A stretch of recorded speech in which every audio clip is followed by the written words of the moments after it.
मुंबईच्या विद्याविहारमध्ये 5 फेब्रुवारी रोजी रात्री एक अपघात झाला होता. ज्या अपघातमध्ये एक मायनर म्हणजे अल्पवयीन मुलगा किया गाडी चालवत होता आणि त्यांनी भरधाव वेगाने गाडी चालवत स्कूटरवर जाणाऱ्या दंपतीला धडक दिलेली होती. ते दोघे दंपती जे होते ते जखमी झालेले होते.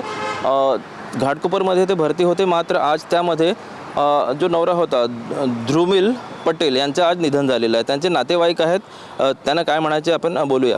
दादा, काय सांगणार तुम्ही? नेमकं आज ध्रुमिल यांचा डेथ झालेला आहे आणि अपघातामुळे झालेला आहे आणि ह्या संदर्भात गुन्हा दाखल आहे तिलकनगर पोलीस ठाण्यामध्ये. काय सांगणार तुम्ही? Sir, Dhrumil Patel was one of the best human I ever met. Dhrumil Patel जैसा अच्छा इंसान जो हमेशा हर परिस्थिति में लोगों के लिए हमेशा आगे खड़ा रहता है. सो पहले तो भगवान से ये सवाल है कि अच्छे इंसान को क्यों उठा लेते पहले. ही फॉट फॉर 10 days, जितना हो सका सारे surgeries, but his body was not responsive. कितने सारे अलग डॉक्टर्स के सेकेंड ओपिनियन लिए इफ समथिंग कुड हैपन, बट एक ही जवाब मिला कि जो उसके स्कल पे इंजरी हुई थी that's irreversible. So the scope is too less. We all, जितने भी हम फ्रेंड्स हैं, उसके फैमिली मेम्बर्स है, कुछ सोशल मीडिया प्लेटफॉर्म्स है, सब ने उनके लिए प्रार्थना की. इनफैक्ट आज महाशिवरात्रि है तो हम सब फैमिली मेम्बर्स सुबह महादेव के दर्शन भी किए. If we can do some miracle if he is back in life. पर आज शाम को 7-7:15 के बीच में ही इज़ नो मोर. पत्नी की क्या हालत है? She is also very critical. Meenal नाम है उनका. एंड उनकी लोअर बॉडी इतनी डैमेज्ड है. वो जो लड़के ने एक्सीडेंट किया है, इतना क्या कहूँ मैं, इतना ब्रूटल एक्सीडेंट किया है. कोई नॉर्मल रोड पे 120 की स्पीड पे क्यों चला है, और वो भी रात के 11:15 बजे. So what I hear from doctor is उनके हाथ पे, उनके फेस पे इतने मल्टीपल फ्रैक्चर्स है, और उनकी फैमिली में से कोई एक जन मिलने भी नहीं आया. इंसानियत नाम की कोई चीज़ ही नहीं है.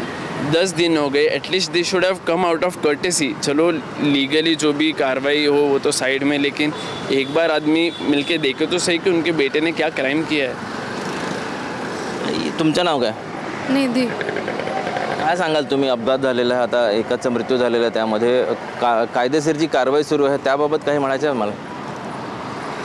कारवाई सुरू आहे आणि आम्हाला सध्या तर विश्वास आहे आपल्या कारवाईमध्ये किंवा पोलीसकडून सपोर्ट सध्या थोडा स्लो भेटतो या संदर्भात, पण पुढे चांगला भेटेल ह्याची आम्ही आशा करतो आहे.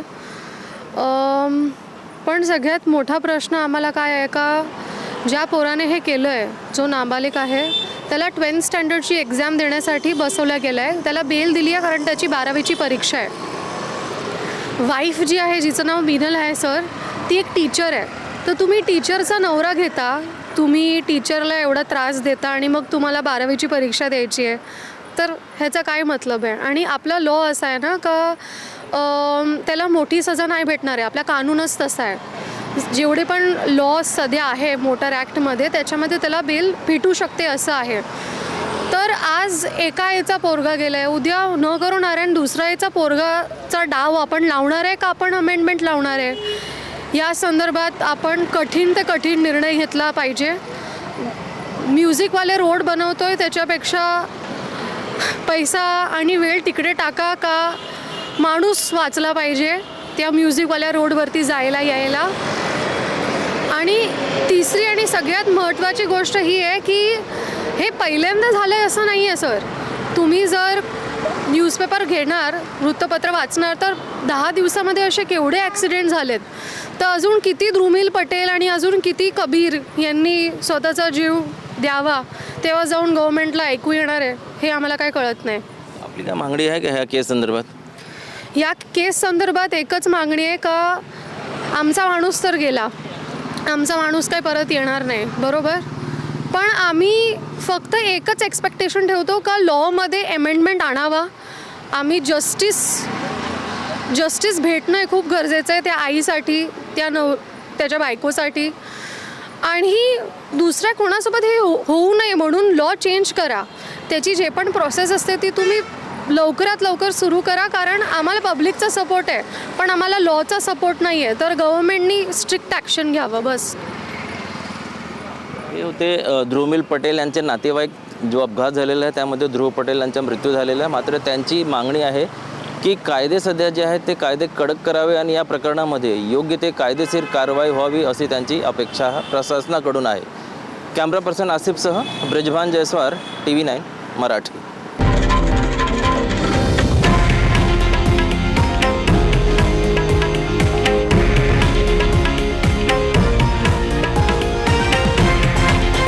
हे आहे देशातील नंबर 1 न्यूज नेटवर्क आणि आपण पाहत आहात TV9 मराठी, एकमेव.